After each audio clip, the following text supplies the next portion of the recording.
Welcome today in front of me XIAOMI Poco M3 Pro 5G, and I'll show you how to turn on or turn off the silent mode on this device. So first you should go to the settings and here tap to the sounds and vibration. Now just scroll a little bit down and you'll see the silent mode section. Just to turn on the silent mode, tap here once on the switcher and you'll see here the message. And if you want to just turn it off, tap here on the switcher again, and so that's how it looks. And also we got the second way how we can do that.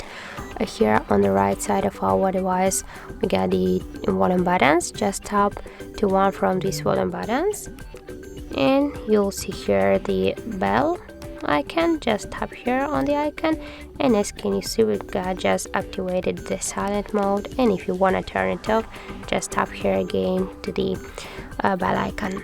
So that's how it looks. If you find this video helpful, remember to leave a like, comment and subscribe our channel.